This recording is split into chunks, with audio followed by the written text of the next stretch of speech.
Directors usually have an idea in their mind of, usually you can ask them about a film or two films that they kind of want to not, lovingly rip off. And what he said was that it's not a boxing film, and I think that becomes apparent when you do get to see it, is that it's not a film that's strictly about boxing. So there wasn't that kind of reference. What he wanted, obviously his first film was Tyrannosaur, and he wanted it was about the authenticity and the reality of the situation. So it wasn't about it being particularly like any other film, but he wanted to approach it in a very authentic sort of way. So that was how we set out to do that. Who is it? That is your little girl. It's Mia. Mia. Do you understand? No. And nothing comes close. We got married here. Do you remember? Mm-hmm. Do you remember? Yeah. You don't, do you?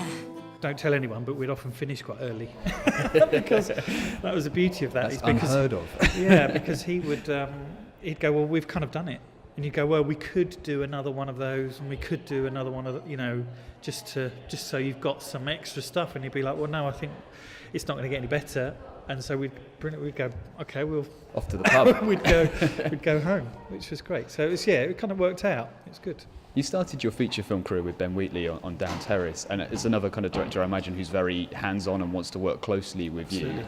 I mean, is that kind of attitude to filmmaking something that you've drifted into, or is it a philosophical approach that you take, that you really want to be there with the director working closely and not work on those bigger budget things where you might be divorced from them?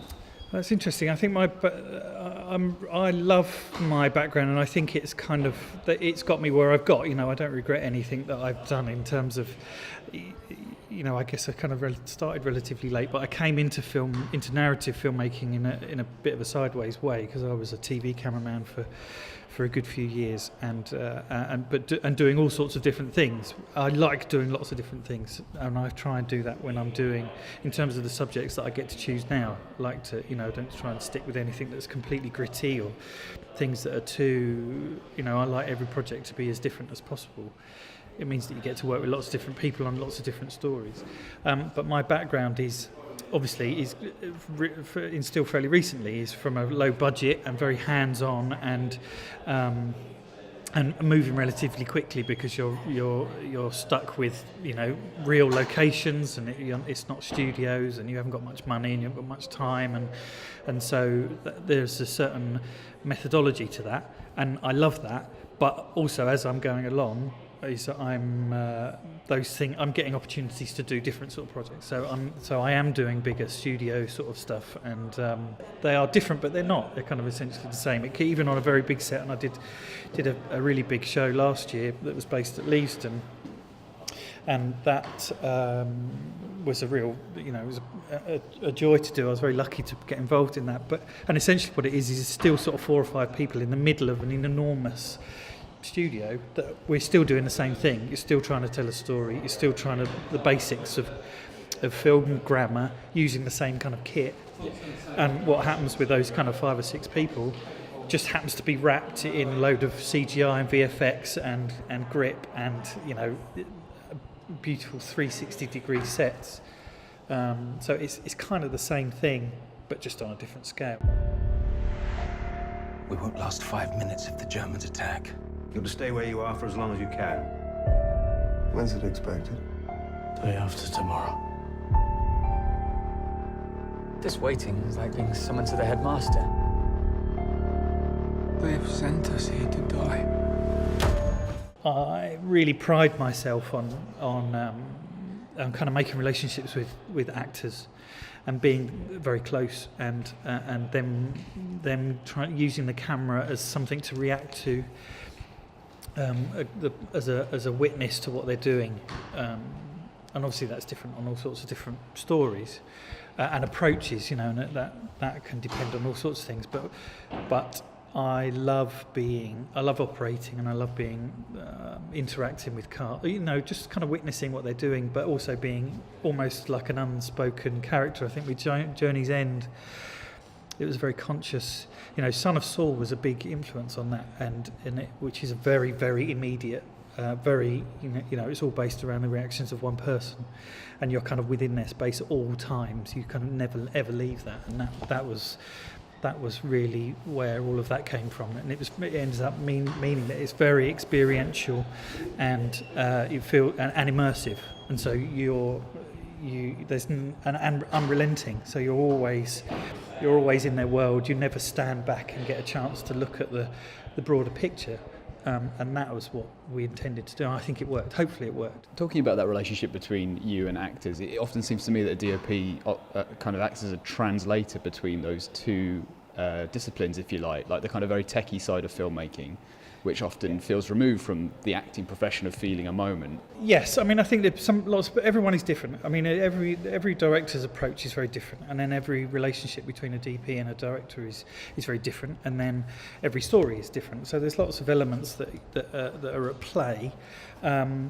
Lots of people talk about cinematography as an art, and I think that there is an art to it. But I think that sort of has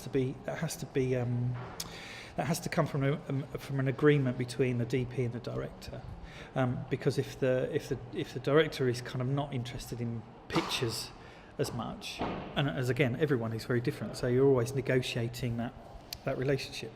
I don't see myself necessarily as an artist. I'm kind of there as a commissioned craftsperson, as an art.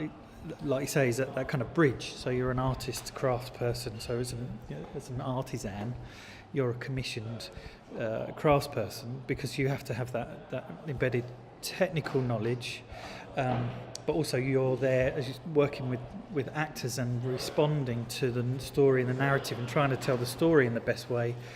And if you're too technical, then there's a chance that you're going to detach from that and not be true enough to the narrative. And then what you're doing is you're kind of taking a singular role. And relying on the actors and the actor and the director to kind of take up the slack. But I think what's lovely about what I really like doing anyway, and I love the opportunity to do, is to, as you say, is that kind of when you're able to be a translator between the emotional and the technical, and you get to glue that stuff together and respond in a I don't know. It's very difficult to describe or point to a bit that I could tell you that's how it was like. It's just a kind of there's lots of instinct involved, and lots of intuition, and kind of embedding and getting into the feeling of it, and knowing the script and getting to know the actors. And I guess if there's going to be art in any of it, that's where the art is, because it's kind of indescribable. Can I ask you a couple of stupid questions before we wrap up? What's your favourite colour? I was going to be. What's your favourite colour, and what's your favourite colour on film, and is there a difference? I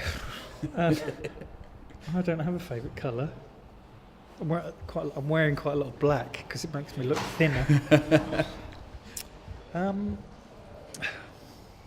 quite like. Black's not a bad one to go for, actually, or shadow. I think is quite important to me, and there's the things that you can see, and then the things that you can't see, and I think that's quite a strong tool in making pictures. What's the weirdest thing that's happened to you in film, both on and off set? I don't know, really. I'll tell you the greatest thing that I love is about that being is when performances, this is what I love about actors, is when performances are coming at you, and there's been a few occasions when I've done shots with my mouth open because of the performance that's coming at me, and I'm not having to do any work to make that performance happen, and I've done my bit, and I'm just witnessing performances. Sometimes that happens, and it's just a delight, and that's one of my favourite things is Yeah, I've done shot scenes with my mouth aghast at just what's coming at me, and because I'm watching the film, you know.